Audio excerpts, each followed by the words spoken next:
Hey guys, it's Sim, and this is Pro Wrestling Unlimited as we are here on the 5th of June 2022 to talk about everything that went down tonight at the WWE Hell in a Cell Premium Live event. And we gotta say right off the bat, holy crap, Cody Rhodes. Cody Rhodes going out and wrestling. So we're like, okay, let's roll back a little bit. Let's roll it back just a tiny bit. So this morning I wake up. I don't know what time it was. 7 a.m., 7:30, 7:45 maybe. Between 7 and 8, I woke up this morning. And I see a report. I forget who it was from, whether it was Fightful or Wrestling Inc. or something like that. And it said Cody Rhodes, or no, it said something along the lines of like, Cody Rhodes. No, oh, fuck. Now I can't remember exactly what it said, but it was something along the lines of, fans at live event informed Cody Rhodes injured, replaced by McIntyre. It was something along those lines. Fans at live event informed Cody Rhodes injured, replaced by McIntyre. I'm like, wait, what the hell is going on? Cody is injured. And so we get the news that Cody's possibly injured. He didn't work the live event last night, but he did work as far as something with Seth Rollins last night. And hold on, I want to see something really fast. Someone said there's a video, and I didn't look this up. I really should have beforehand. Someone said there was a video of Cody from the live event last night. Okay, no. That's not it. That's AEW. Now I can't find it because I wanted to see, and if anybody has it from the live event last night, please send it in the live chat. Because I want to see if Cody, because we know Cody showed up last night at the live event and did something with Seth. I don't know exactly what. I wasn't told specifically, but did something with Seth after his match with McIntyre. And my question is, did Cody do that in his suit? What was Cody wearing? Were you able to see his chest? Was his chest this bad last night? Like, I pulled a muscle in my chest in high school playing football. Actually, twice. Once playing football and once playing basketball. But that's nothing compared to a torn pectoral muscle. So I've been told. But holy crap. That I got to pull it up here because I got to show you something. Where is the tweet I sent out? Here we go. So let's pull this up on the screen really fast.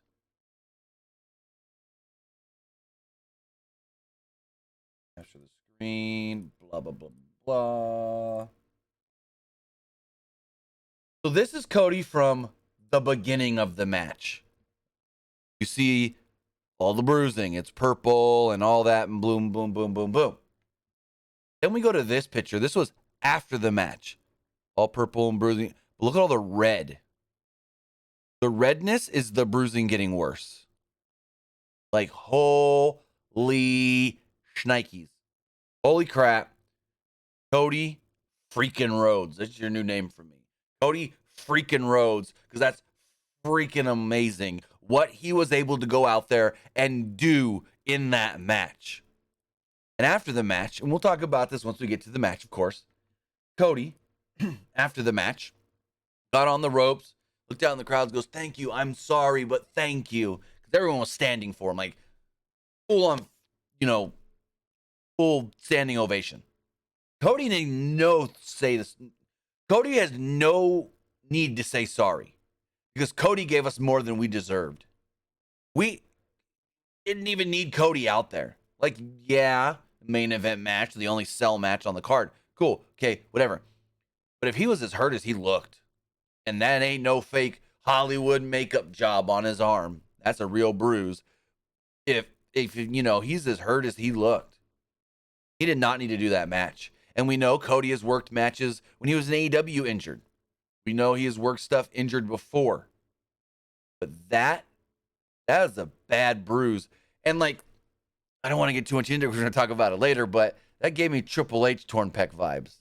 Just saying. But with that, I want to say thank you for joining me here. Twitch.tv/PW Unlimited if you are watching live. And I want to say thank you if you're watching later on YouTube.com/Pro Wrestling Unlimited or listening on podcast services all around the globe like Anchor FM, Stitcher, Spotify, iHeartRadio, Google Pod, Apple Pod, and so much more. If you are watching live on Twitch, you can help us out a couple of different ways. You can either help us out by hitting that donate button down below or by donating Twitch bits in the live chat. Also, remember, you can subscribe to the channel one of two different ways.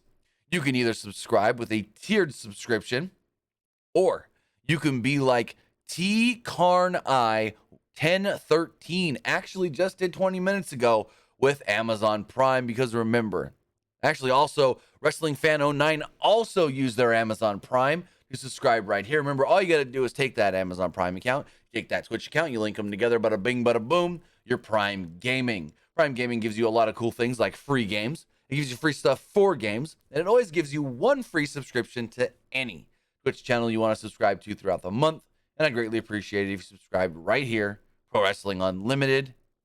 And remember, it doesn't have to be your Amazon Prime account. It can be anybody's Amazon Prime account, whether that's your mother, your father, your brother, your sister, your auntie, your uncle, your grandma, your grandpa, anybody. You know, with Amazon Prime, you link it to your Twitch account, and there you go. Also, friendly reminder, be just like Jay Grizzle just did and hit that follow button if you're watching live on Twitch and haven't done so already, because, well, that way you know when we go live on Mondays and Wednesdays and Fridays and any other day we do go live.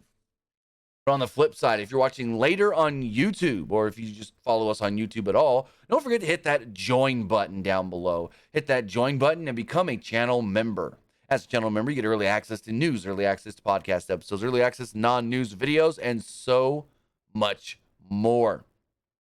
Also, remember, you can help us out over at patreon.com/PW Unlimited. You get all the same perks as a channel member, but it more directly supports us, and it's in a more concise area, easy for you guys to find everything. And this week, we did put up for you guys to use our WWE in your house, NXT in your house graphics, and Hell in a Cell graphics package for you guys to use at your leisure. I do want to say thank you to Raiders United 11 for the 100 bits here on Twitch. Really do appreciate that. But also, finally, head over to the Epic Game Store. Head over to the Epic Game Store and buy something. The button's not working. It's not going to pop up on the screen. Buy something, whether that is a new game, an old game, a free game, or you're getting bucks. You know, that new season of Fortnite dropped this morning. You may need to get the Battle Pass. Hey, the crew pack this month, they got me with that big old Megazord mech looking skin. So yeah, you getting the new Battle Pass for Fortnite, you getting the new crew setup for Fortnite. Well, don't forget to use code PW Unlimited when it asks you for a creator code. Remember, it's going to say, do you have a creator code? And you do. It is PW Unlimited. They're still not wanting to work. Yep, still not wanting to go up. Let's try one more time. Get that button to work. Nope, I don't know why it's not working. Fix that later. But with that, we've got a lot to talk about. And I'm going to say right now, WWE had an amazing show tonight. Not only do they have a great show, but they realized, hey, let's not drag this out. Yes, we had video packages before every match, and it felt like a WWE show, and da-da-da-da-da. But the show went barely over 3 hours, like 3 hours and 5 minutes maybe. Started at 5 p.m. Pacific, ended at 8. Like, holy crap, that's all we needed. 7 matches in 3 hours. And it just rolled on through. And I really enjoyed myself watching Hell in a Cell tonight. So let's get into it, as the show did kick off with the Raw Women's Championship match. Bianca Belair defending against both Asuka and Becky Lynch. But, yeah, we already talked about the Cody stuff. They mentioned it. So here's an interesting thing. Hold on. One last thing. This is from the pre-show before we get into the main card. And thank you, New Jeffrey, for your Amazon Prime subscription for 18 months. I really appreciate that. But here's the thing. On the pre-show, like right towards the beginning, they told us Cody Rhodes is injured. He's injured. And so with that, Caleb Braxton, then this was dumb, goes, there's been a lot of rumors that Cody was injured due to an attack. But that's not true. That's not the case. Cody Rhodes was first injured. When he was in a brawl with Seth Rollins this past Monday. Then he was weight training on Friday and fully injured his pectoral muscle, tearing it fully off the bone. And so it's like, oh, okay, well, no one ever reported. There was never any rumors that he was injured in an attack. It was always Seth injured himself when he was weight training. That's always been the report all day today. So that kind of irked me that they tried to change the narrative and everything. But, oh, man. Hey, guys, if you're watching on Twitch, we're almost at a hype train. We got another minute or so to get that hype train. Help us get the hype train here on Twitch, whether that's with your subscriptions or your bit donations. Really would appreciate getting that hype train. But as far as this first match does go, so it was Asuka, Bianca, Becky. This is a super fun, good opener. I know some people that didn't care for this match, that actually didn't like it. I enjoyed it, though. I thought this was a really good match and a great opener for this show. During the ring introductions, all three got really big reactions, with Lynch getting a mixed reaction. The fans broke out into a loud EST chant before the bell. Belair and Asuka worked together to get rid of Lynch early on, and then Belair and Asuka went back and forth with one another, with the fans breaking into a "Let's go Asuka EST! Let's go Asuka EST" chant. And so Lynch finally recovers, and she starts to take over a little bit. She pulled Asuka out of the ring and climbed to the top rope. Belair cut her off and slammed her down. Asuka jumped off of Belair's back and caught Lynch with a drop kick. Belair went for the KOD, but Asuka broke free. Asuka followed with an armbar, and Belair broke free with the powerbomb into the turnbuckle. Lynch then jumped back in and slammed Asuka off the top of Bianca Belair. Asuka ended up on the apron and grabbed Lynch. Lynch moved, and Belair collided with Asuka. Belair was hanging on the middle rope, and Lynch hit a second rope leg drop for a near fall. Lynch was firmly in control and hit a top rope leg drop on Belair, but Asuka broke up the pin attempt barely. And when I mean barely, like that ref almost could have lost his job because Asuka barely got that damn pin. Like it was that close. Not the pin, but the breakup of the pin. Like it was that close. The ref's hand, like say my hand right here is the mat. The ref's hand was here. And he wasn't pulling or going slow. He was 1, 2, 3. Break the count. Like holy smacks. Well, Asuka ran wild with the backslide, 2 spinning back fists, and a series of kicks. Also a release German suplex. She hit a hip attack for a close near fall. Fans broke into a brief "This is awesome" chant, and Belair recovered and went for the KOD, but Lynch escaped. Belair caught Lynch with a vertical suplex, though. Belair then hit a head spring moonsault onto Lynch and Asuka for a close near fall. Belair avoided Asuka with a backflip off the middle turnbuckle. Asuka fought back and hit the recoil on Belair and Lynch. The fans broke into a loud "This is awesome" chant. Asuka then broke the ankle lock on both. Then got the ankle lock on both Lynch and Belair at the same time. And they're like, who's going to tap? Who is going to tap? I think Jimmy Smith asked it. And then Corey Graves goes, it doesn't matter. Either one of them taps, the match is over.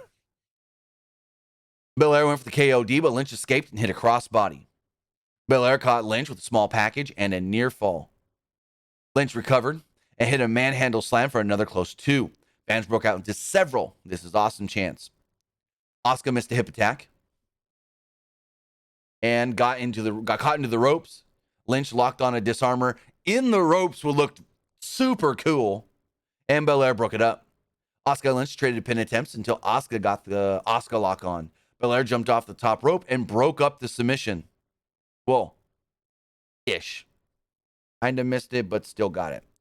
The finish of the match then came when Lynch hit the manhandle slam on Asuka and had the match seemingly won. but Belair then jumped in, threw Becky out, and stole the pin, pinning Asuka to remain the Raw Women's Champion. Super fun opening match. I really liked this and thought all three women worked really, really, really well together. They then showed a Roman Reigns video package, which we had technically already seen on the pre-show. But because I saw someone tweet, we just saw this Roman Reigns package like 15, 20 minutes ago. Why are we seeing it again? Because that was on the pre-show. So people don't watch the pre-show, so they're going to run the same things. I don't understand. It's not like it's a commercial. We didn't need to see this again. In the back, Cedric Alexander approached MVP and Omos. Alexander tried coming up with a strategy to help them, and MVP said, bro, what are you talking about? Hurt business ain't a thing no more. It ain't ever coming back. You, as my associate, that's not a thing. You've disappointed me too many times. We ain't working together. Omos then told them to leave. We then got the MVP diss track on Bobby Lashley before the upcoming match. Also, I forgot to mention Becky, Bianca, and Asuka went 18 minutes and 55 seconds. This next match, the handicap, 8 minutes and 22 seconds. And I felt like the fans made this match better than it was. It was a good match. I enjoyed the match itself, but the fans got into this more than I thought they would, and that was a plus. That was a plus. Lashley got a huge reaction as he made his way out to the ring. The crowd broke out into a loud Lashley chant early. MVP teased starting the match, and then MVP teased starting the match, and then eventually tags out to Omos. Lashley had the early advantage, but MVP grabbed his leg. Omos rocked Lashley with a forearm, and the heels took over. MVP finally tagged when Lashley was down. Lashley fought back and knocked down Omos. He attempted a suplex, but Omos reversed and slammed him face first. Omos then hit the snake eyes and a splash in the corner. MVP tagged in and rocked Lashley with a right kick in the corner. Omos ran around ringside and drove Lashley through the barricade. The fans popped for this big and broke into another loud Lashley chant. Lashley beat the 10 count barely after going through that barricade. Like, the ref was like, shit, you're back in. MVP was firmly in control here, taking advantage on the wounded Bobby Lashley. He then speared MVP, but Omos broke up the pin attempt. Omos went for the chokeslam, but Cedric Alexander jumped in the ring. Omos caught him and threw him out. Lashley then speared Omos and caught MVP with a hurt lock to pick up the victory. Fans popped huge for Bobby Lashley winning, and then there was something weird at the end. Lashley wins the match, and I want to go back and see if I'm right on this or not. I never went back to check it, but Lashley wins the match, and he's celebrating, yeah, rah. And the referee motions to Bobby kind of like this kind of a thing. And then Lashley goes, like, I want the belt. I want the belt. After the ref told him to do it. Does this mean Bobby's being built up for Roman? Is Bobby Lashley being built up for Roman Reigns? Correct me if maybe I'm wrong and I just saw something not correct, wrong, I guess. But I'm pretty sure the referee told Bobby, title motion, belt motion. You know what? I'm going to go back and check this really fast because now it's going to bug me if I don't. Hold on. And I probably can't because they don't put the replay right back up on Peacock most of the time. But let me see really fast. Well, actually, there's other ways I can find it. Oh, the replay's already up. All right. Let me go to the end of this match. Let's go. I went too far. Here we go. Oh, also, I forgot to mention Cedric Alexander. I think I said it, but Cedric got involved, got chokeslammed, and yeah. All right, here we go. I think I found it.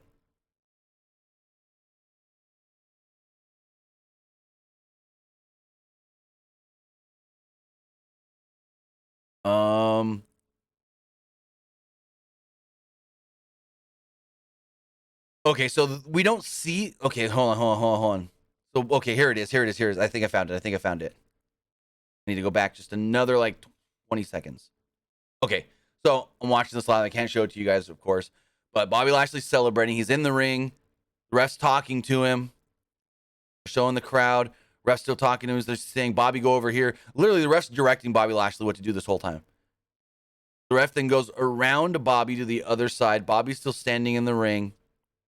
He then gets up on the turnbuckle, fixes his belt, And then he goes, ugh. The ref told him something. And I saw the ref do like a hand motion when he walked around Bobby where we can barely see him. But Bobby then goes, ugh. And then Bobby's on the other turnbuckle. So like, say we're looking at the crowd in the hard camera. Bobby starts on this turnbuckle. Then he goes over to this turnbuckle and he's talking to somebody on the ramp going, yeah, I want the belt. Yeah, I want the belt. I want it. So maybe Bobby next in line for Roman Reigns. I know they're really building up Riddle.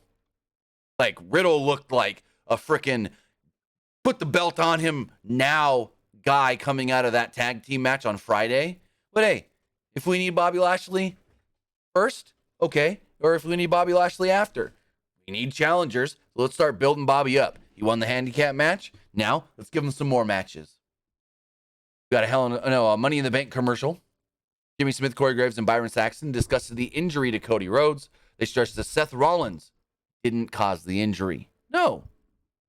He was hurt. He was hurt working out.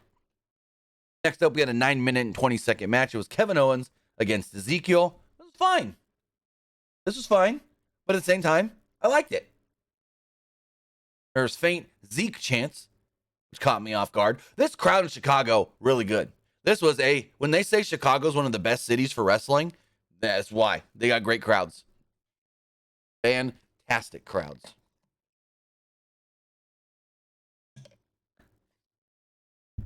So, early on, Ezekiel surprises Owens with a jumping knee at the bell. He followed up with a flying elbow for a near fall. Again, like I stated, fans were chanting Zeke faintly, but there were some enough to notice.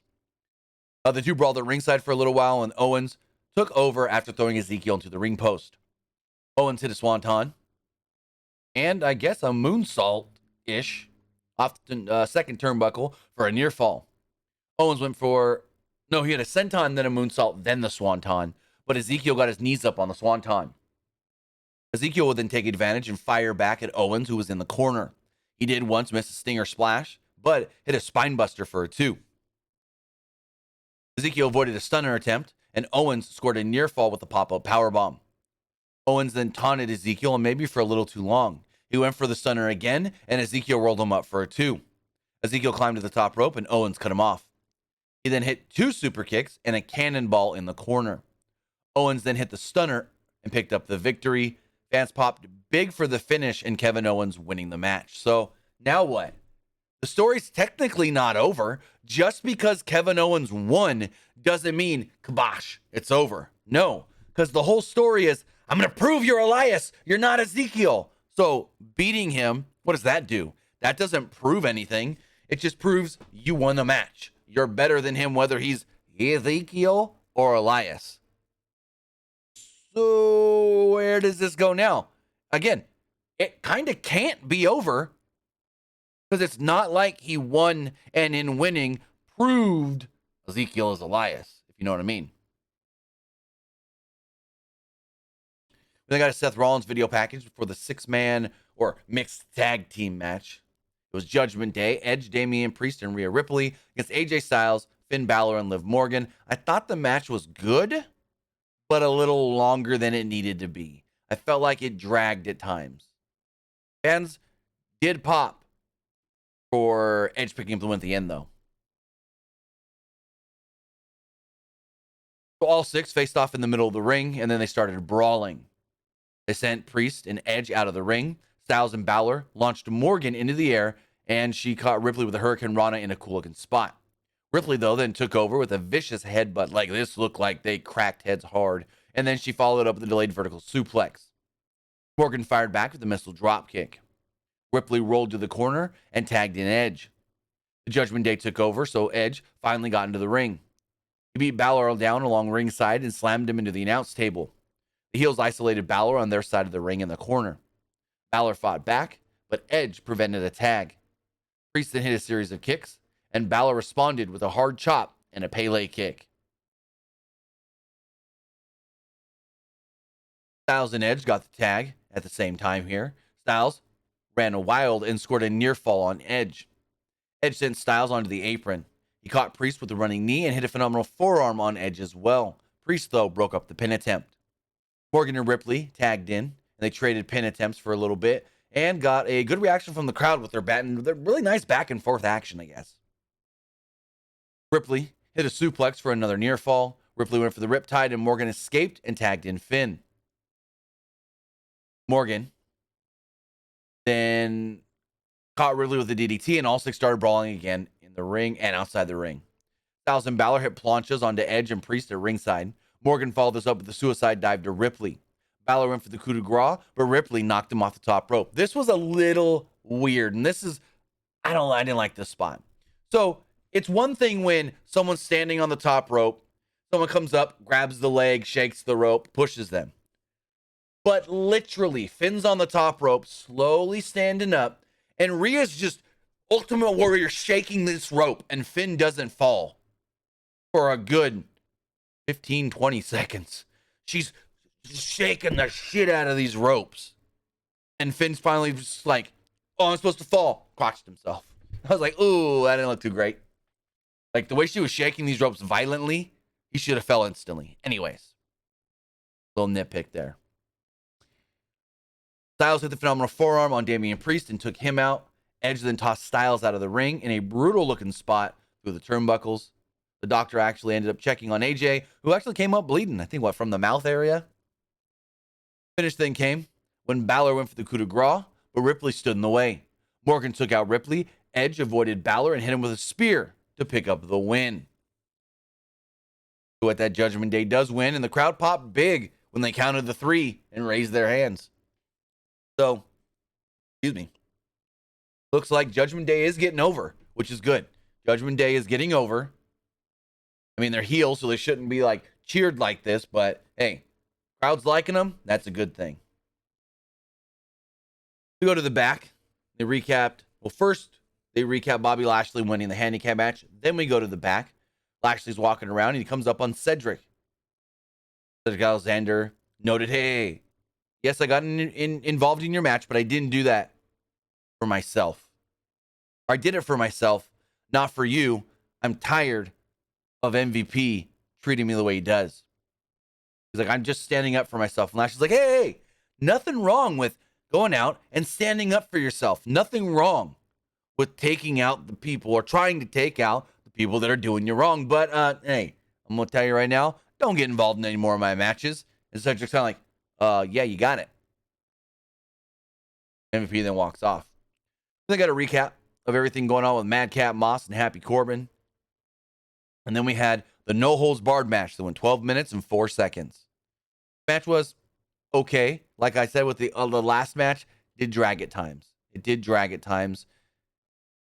But I'm going to say right now, it exceeded my expectations, even though I really didn't have any expectations for what this match was going to be anyway. So, yeah.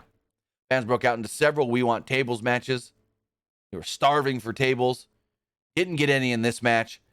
And in the main event, when Seth brought out that first table, literally, the crowd went so wild that they started saying, thank you, Seth, when Seth brought out that table in the cell match. But Corbin got his normal reaction, and Moss got a good pop reaction from the crowd. Not like a loud pop or anything, but better than you would expect. Moss sent Corbin to the floor with a clothesline. They brawled up on the ramp, and Corbin briefly took over after sending Moss into a chair. They fought back to the announce desk, and Moss tried to use the chair, but Corbin threw it away. Corbin tossed Moss over the announce table, and Moss recovered and threw Graves' chair at Corbin, and Graves goes, oh, that was a good chair while it lasted, or something like that. I thought that was funny. Fans broke out into a loud We Want Tables chant. Like I stated earlier, they didn't get it. Corbin took over and teased pulling out a table.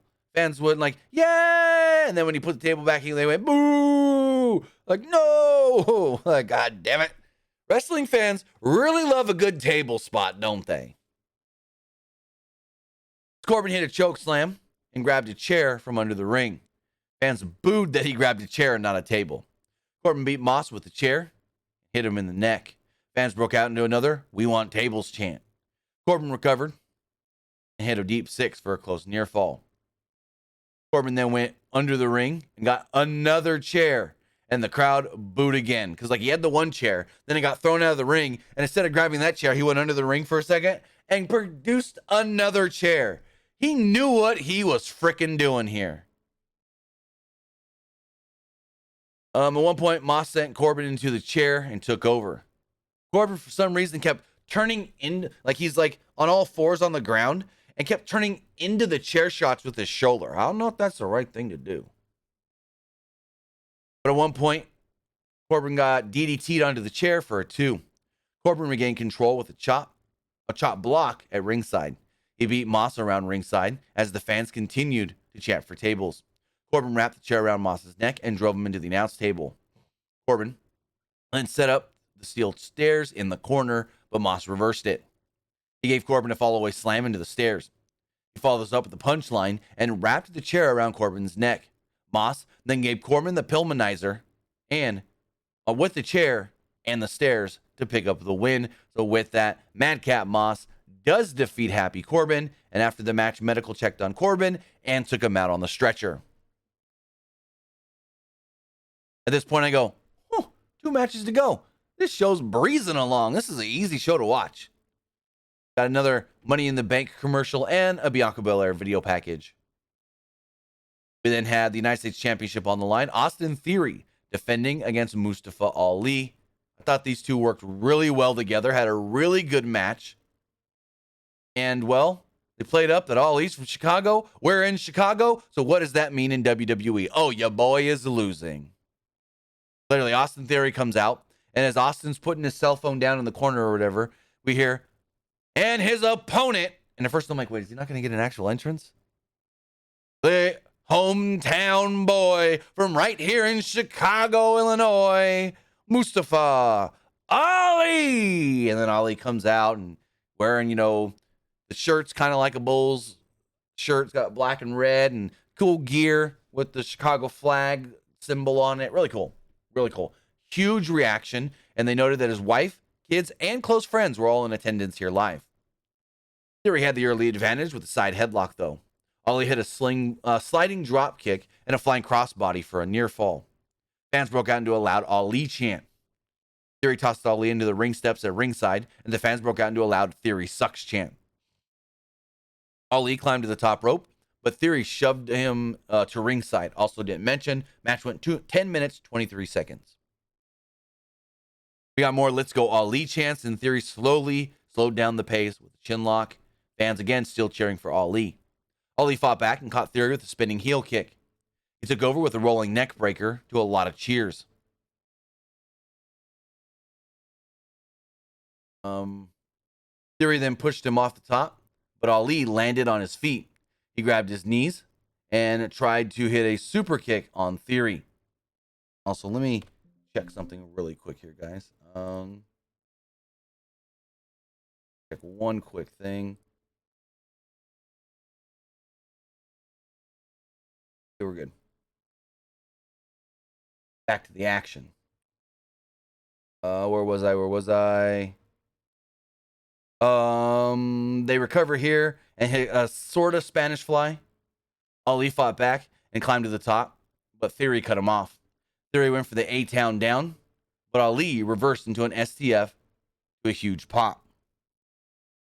Also, give me one quick second, guys. I just need to change one thing.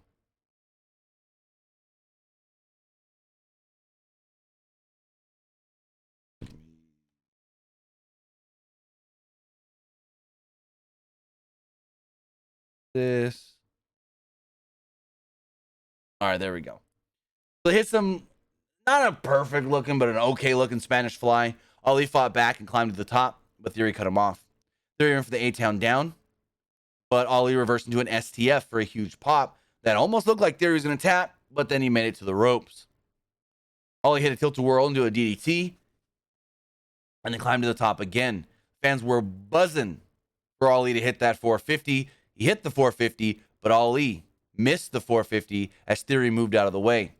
Ali got to his feet and was taken right back down with the chop block from Theory. Theory then followed this up with the A-Town down and picked up the win.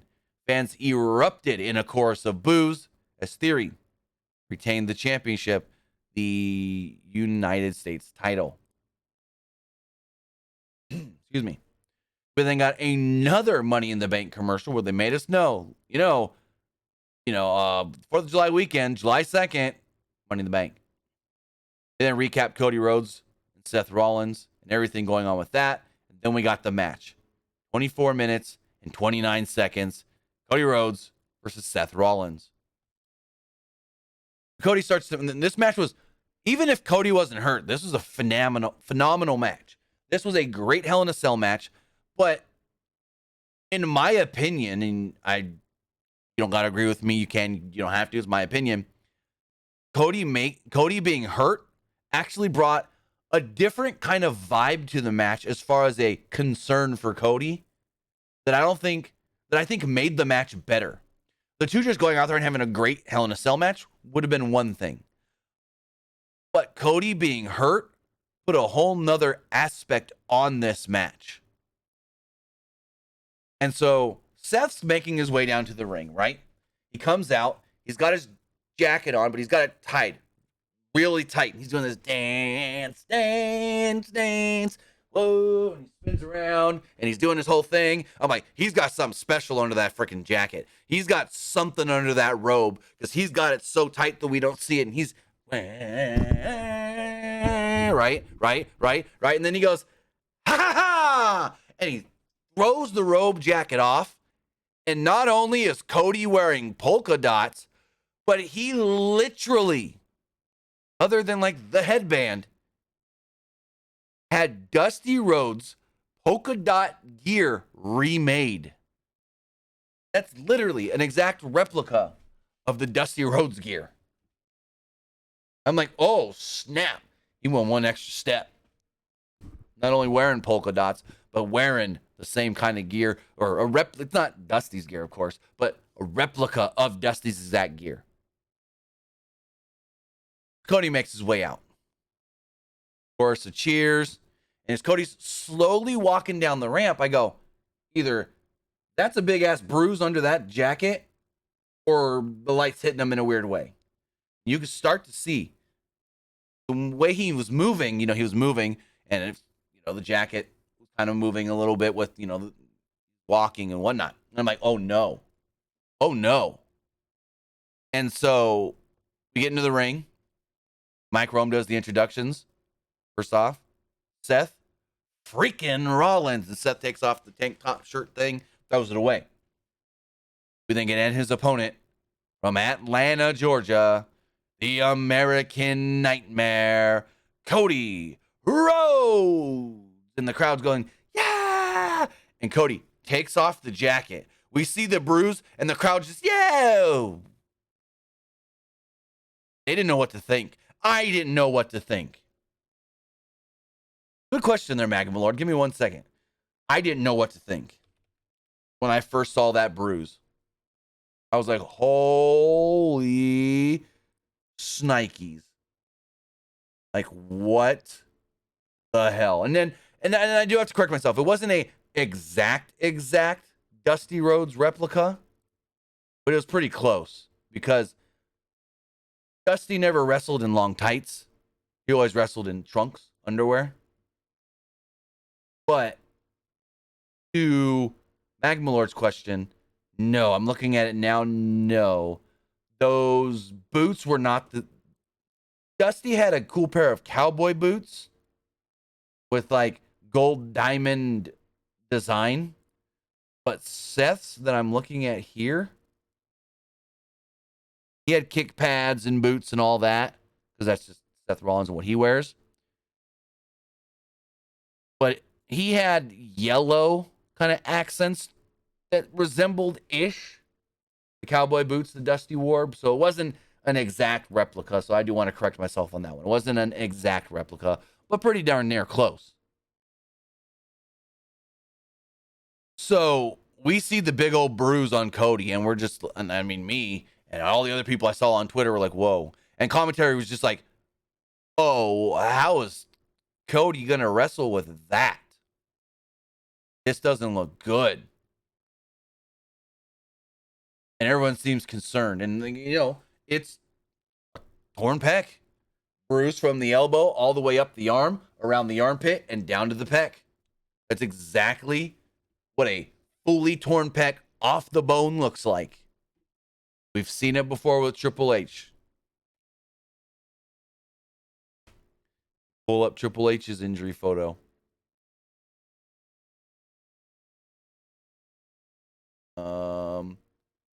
Where is it? I'm trying to find the best one.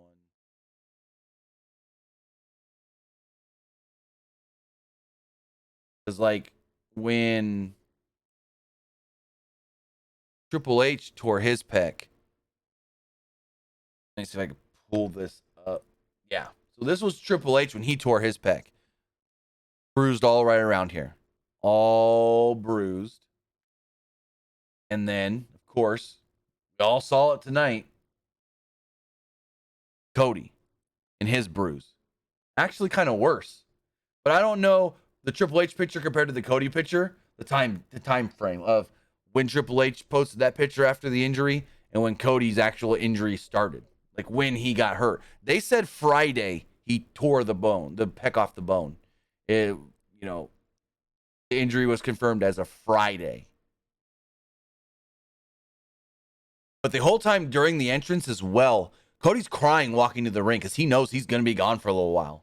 Torn pec off the bone that needs surgery, at least 3 to 4 months, at least.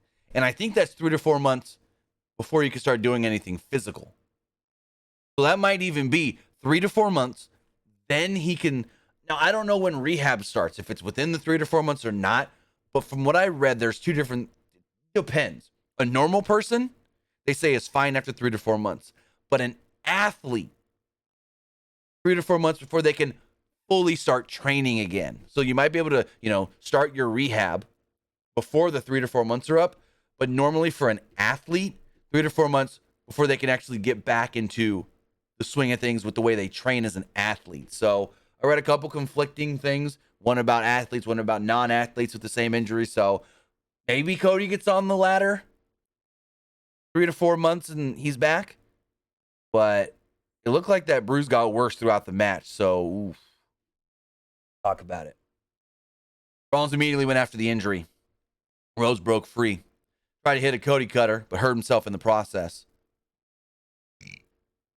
Because usually, when he does the Cody cutter, jumps up on the ropes, feet on the middle ropes, hands on the top ropes, grabs it for a second for leverage, and then uses all of his, his arms and his legs and everything to bounce himself back off. But Cody basically had to springboard off of this where he just ran, jumped, grabbed the top really fast for stability, and then used his legs to spring him because he couldn't push off with that arm. Barely got that Cody cutter, used the right arm, and anyways. So he barely gets the Cody cutter. Rollins then locks on a figure 4. Rollins put himself on the apron and pulled out a kendo stick from under the ring. He then, started going after the injury of Cody with the kendo stick over and over again. Rollins then sends Rhodes into the side of the cage. He rubbed Rhodes' face in the cell. Rhodes then fought back, and the fans broke into a brief Cody chant. Rollins regained control after hitting Rhodes with the steel steps. Rollins pulled out a belt with yellow polka dots. Fans then sang Rollins' theme song at one point. I'm sitting here and I just hear, whoa, whoa, and I'm like, why the hell are they singing Seth's theme in the middle of this match? Rollins then whipped Rhodes with the belt and got an earfall off of it. Seth then pulls out a table, and this crowd pops like The Rock or Stone Cold came back almost. Like he got a hero's welcome kind of pop. Fans broke out into a loud, "Thank you, Rollins. Thank you, Rollins." Because they finally got tables. But here's the thing with this dang near table. Look at this damn table. Now, to the people watching at home, not a big deal. Or watching there live, not a big deal. But to us watching on TV, look at this right here. You can literally see where it's cut in the middle. Got this photo as well. You can see it right there. The cut in the middle. I'm like, they cut that one a little too deep. Rollins set up the table and went for a superplex on Rhodes. Rhodes, though, slipped out and attempted a power bomb, but his injury was too much and he couldn't hold Seth on his shoulders. Rollins then took over and placed Rhodes on the table. Rollins went for a frog splash, but Cody moved and Rollins crashed hard through the table. Crowd popped, but when Seth came down off the frog splash, right? So Seth's in midair, full extent of the frog splash. He pulls back in on the frog splash, and when he comes down on the table, rotates a little, shoulder first into the table. We then see Seth laying there for a moment and start going like this. You don't do that unless you think you may have hurt yourself. You don't try to, okay, I can still squeeze my hand extremities unless you think, uh-oh, did I just mess something up? Hopefully, Seth didn't ding up his shoulder or something, because the way he landed, when I said that table looked like it was cut a little too deep, he went through that table too smooth. Usually they say, table spots are not bad because they break your fall. But that table literally just poof, split right in half, and Seth shoulder first right on the mat. So he rolled into it a little bit. Rhodes then went out of the ring and produced a bull rope. They said bull ropes are a rite of passage in the Rhodes family. Cody's father, Dusty, always used a bull rope, and his brother, they wouldn't say his name, but they said, and his brother became some sort of an expert at the bull rope match as well. He then put the bull rope over his wrist and demanded Rollins do the same. Rollins did, and we suddenly got the first ever bull rope match inside Hell in a Cell. Rhodes rocked Rollins with a super kick and cracked him with a cowbell for a 2.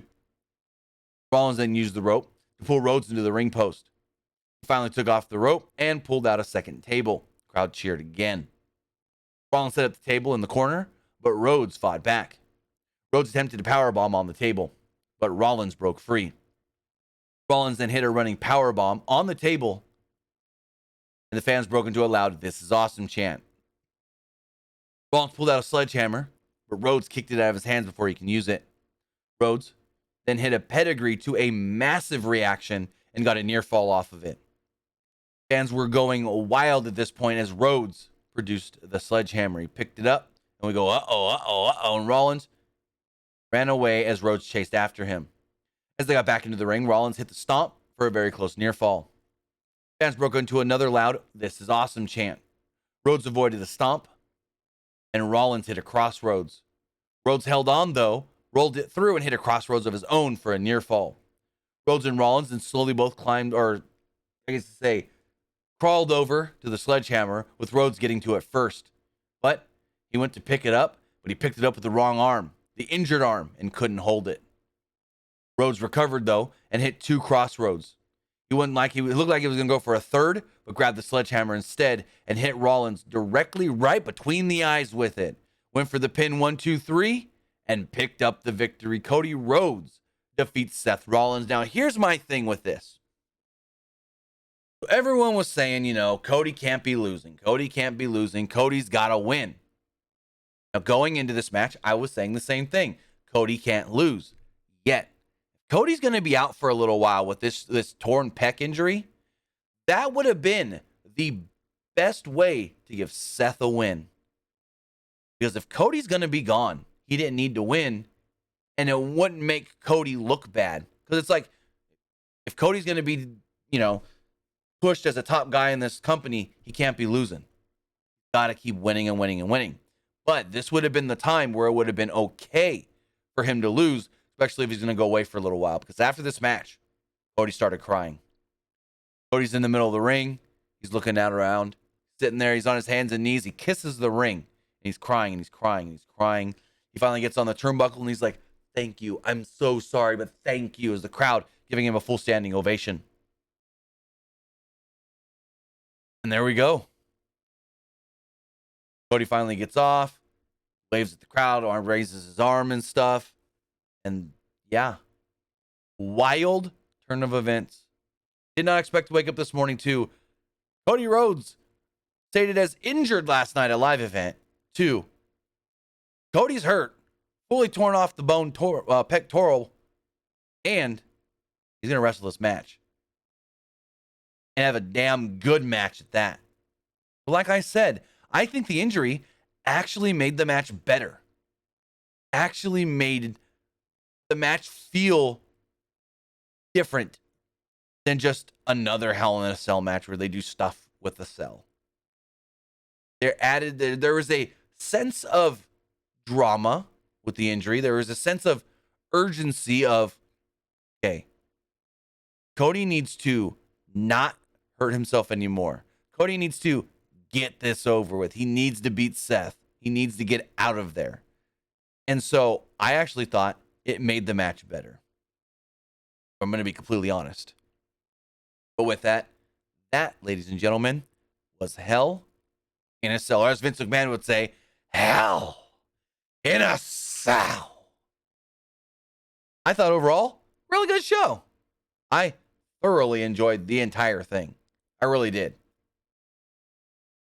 But with that, now, I want to know what you guys thought of the show. I'm going to go check out the polls. Then we're going to get a word from our sponsor. And then finally, we're going to talk a little, not much, from last night's In Your House event. NXT In Your House. But let me pull up the polls here really fast. As far as the Twitch poll does go. Oh, and I just lost the Twitch chat. 89% liked tonight's Hell in a Cell event. 11% thought it was just all right. Let me pull this Twitch chat back up because I lost it by accident. So there. Let's go. Oh, that's not the right link. Why is it not wanting to come back up now? Give me a second, guys.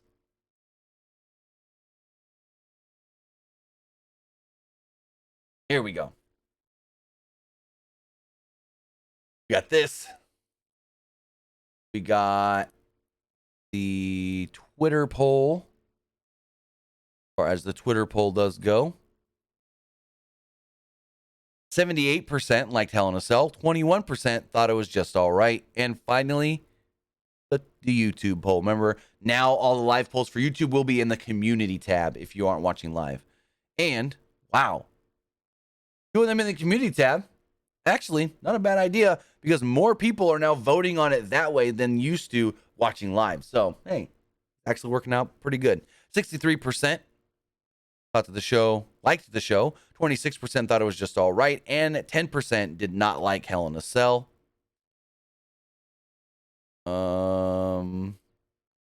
don't know why people keep commenting, where was Bray Wyatt? Nobody ever reported that Wyatt was going to be on this show at all. Nobody ever reported that. But with that, guys, now we got to talk about the sponsor of this video. Yes, that's Shop Disney. You heard me right? Shop Disney. Shop Disney's excited to announce, they are thrilled to announce, I should say, they'll be kicking off June with a limited exclusive offer that they will like me to tell you about. On June 8th and 9th, they will be doing an extra 15% off sale with code extra15. Again, use code extra15 on any purchase on shopdisney.com between June 8th and 9th. This deal can be used for anything, whether that is a birthday present, a graduation present, something you need for the summer, something you need for this fall, or so forth.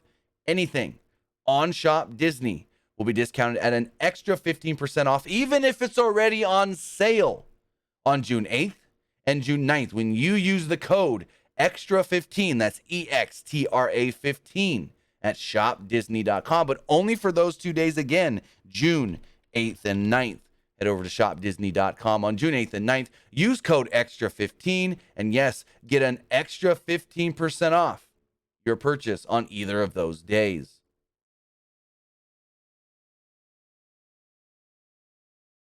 But with that, let's now jump in and just briefly go over the biggest news coming out of NXT In Your House.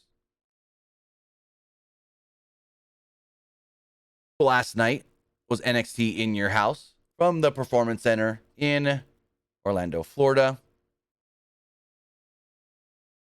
On the show, we actually saw, I want to say, 2 title changes. Let me just double check my notes here. Yes, we saw 2 title changes. with Carmelo Hayes becoming the new NXT North American champion and the Creed brothers winning the tag team titles. Match of the night, in my opinion, and I think it was a consensus through everybody on Twitch that I noticed. Carmelo Hayes, Cameron Grimes, match of the night. That match was awesome. I knew these two were going to have a banger of a match, and Carmelo Hayes and Cameron Grimes did not disappoint at all.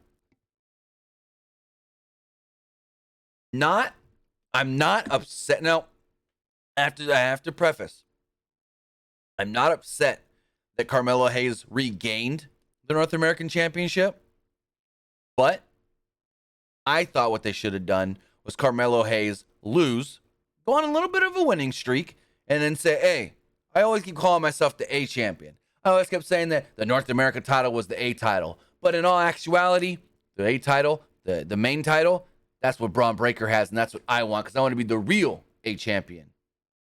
I thought that's what he should have done.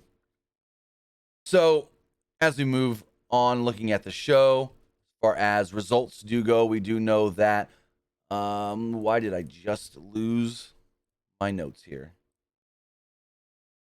So in the opening match of the night, well, actually, there was a couple pre-show matches. Valentina Flores defeated Ariana Grace, and Ika Jiro defeated Dante Chen.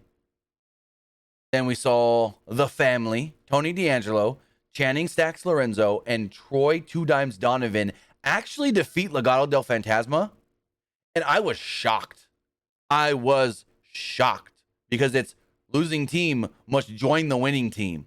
And I did not think this was going to happen. I did not think that the family was going to beat Legado del Fantasma at all. But the match itself also really good.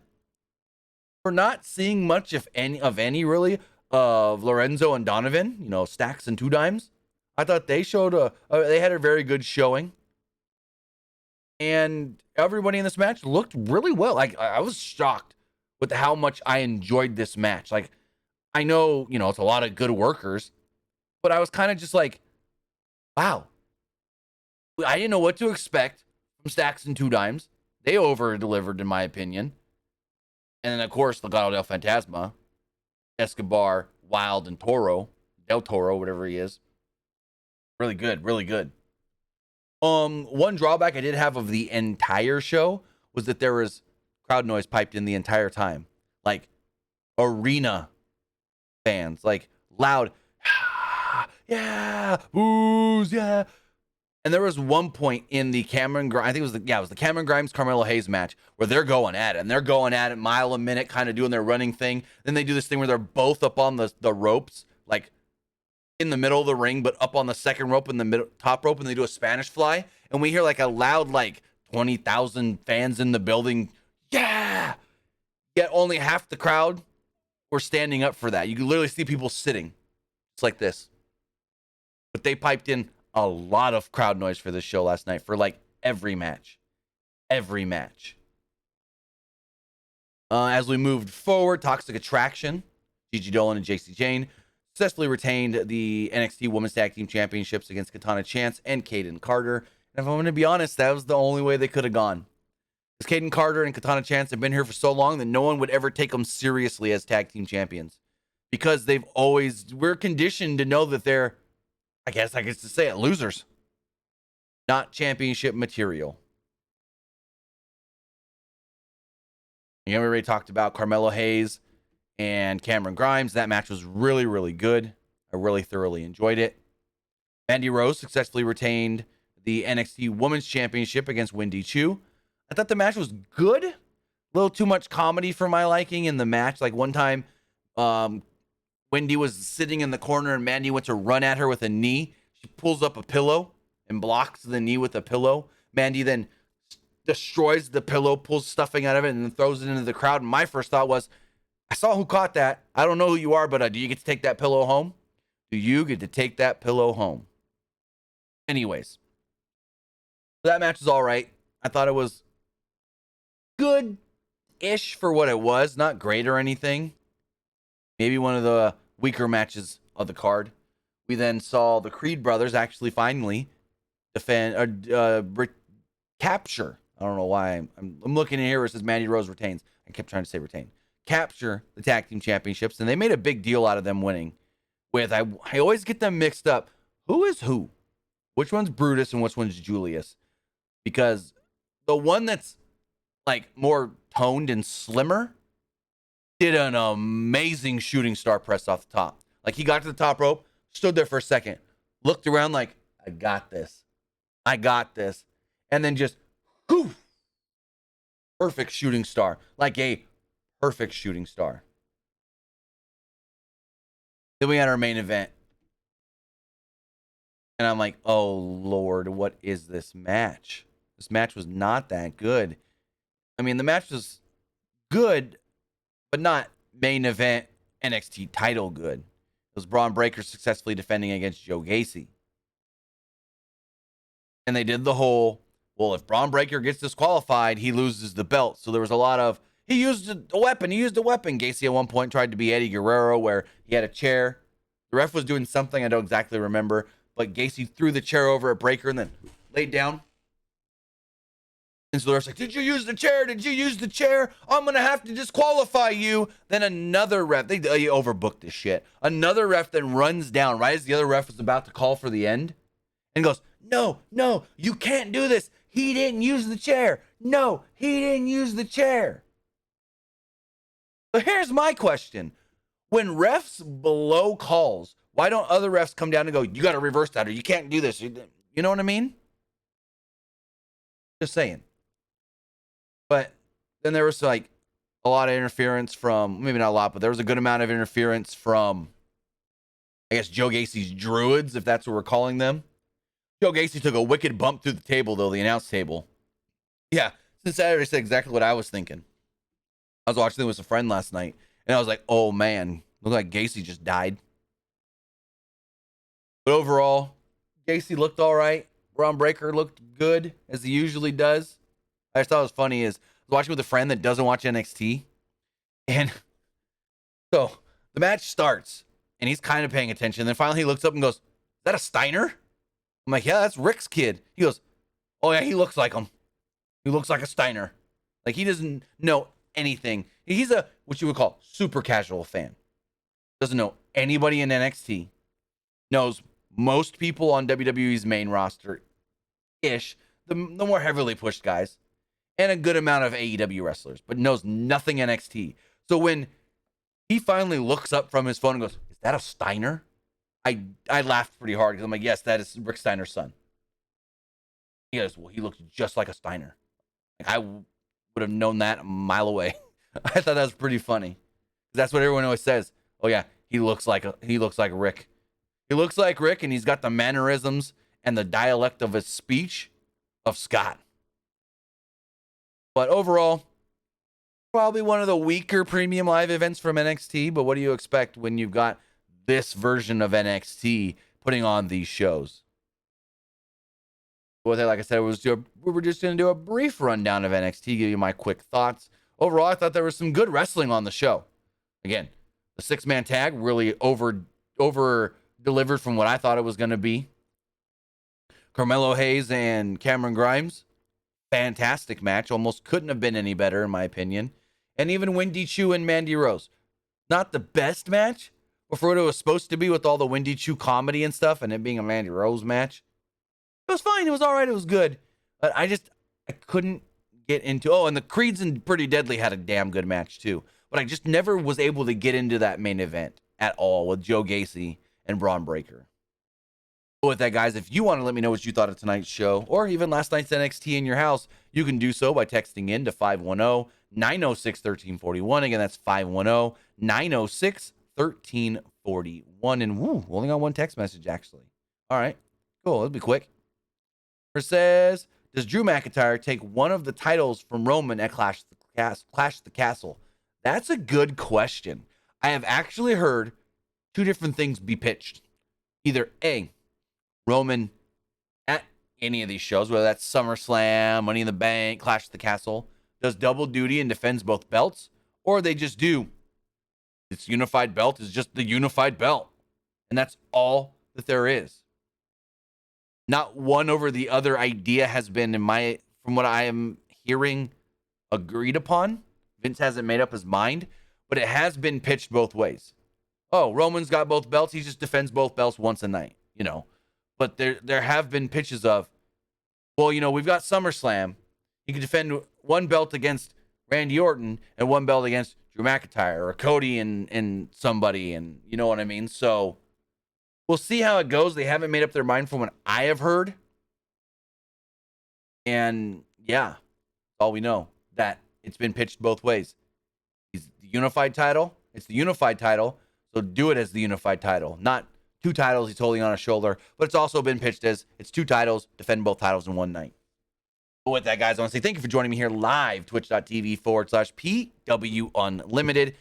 If you watched later on YouTube or podcast services around the globe, I want to say thank you for watching or listening there as well, as this was my WWE Hell in a Cell review and kind of mini recap of In Your House. Remember, we will be back live tomorrow morning, twitch.tv/PW Unlimited for the wrestling wrap-up. And then we'll be back here again tomorrow night for Monday Night Raw. Also, I do want to give you guys a programming note. There will not be, I got to say not be, a SmackDown review this Friday. I'm going out of town. We're actually going camping this weekend, taking the kids, going with some friends. We're leaving Friday afternoon, going camping for the whole weekend. So I will not be doing a SmackDown review, but I think I will have good enough service where we're camping to where if there is any big news, whip out the phone and do one of those, hey, this ain't a conventional video, but here's the news kind of thing that I've done and you guys have probably noticed in the past. So even though I'm camping, I will still do the work in case there is any big news that needs to get reported on. I will do it for you guys. I will do it for you guys as long as I'm not out on the lake, because we're going to have the jet skis. We're pulling the kids on the tube in the back. So we're going to have a lot of fun this weekend. Hopefully you guys have a lot of fun next weekend as well. But I did want to let you guys know, no SmackDown review this coming Friday, because I'm going to be out of town all weekend. I don't want to, bring my troubles to you guys, but, been down recently. And I think getting away, sometimes, I'm going to say it right now, if you're ever feeling down on yourself, never feel like, oh, you're going to burden somebody with your troubles. Because you've probably got at least one person that you can go to and talk to. And if, sometimes you get into a rut, like I feel like I may have here, because I'm just always, I'll tell you guys right now, most of my days are just spent at home in front of this computer working. And not going outside, not really interacting with people in person. And I feel like I've gotten into a little bit of a rut with that. So I felt like, you know what? My friend said, let's go camping this weekend. This was all before I told him that I was feeling like this. We actually scheduled this a month ago. But he was like, let's go camping. And I was like, you know what? Getting away this weekend actually may be good for me. Get out. Do things. Not just always what I'm always doing, sitting in front of the computer working. So, hey. I live in a great area where we got great outdoors. Trust me. You ever heard of Yosemite National Park? That's where I grew up, basically. I was there all the time. I grew up 30, 45 minutes south of Yosemite in the mountains of California, the really only real mountains of California. Well, not only, because Northern California up near Redding and stuff, there's a lot of mountains up there too, and Tahoe. But the biggest set of mountains in California is where I grew up. So we're going camping this weekend. We're going to be out on the lake all weekend with the jet skis and all the other stuff. So should be really fun. Maybe I'll vlog some of it and put it up on my other channel, youtube.com/TimmyBuddy. We'll see how it goes. We'll see how it goes indeed. But with that, guys, I'll see you tomorrow morning for the wrestling wrap-up. Have a good night, and I'll see you next time.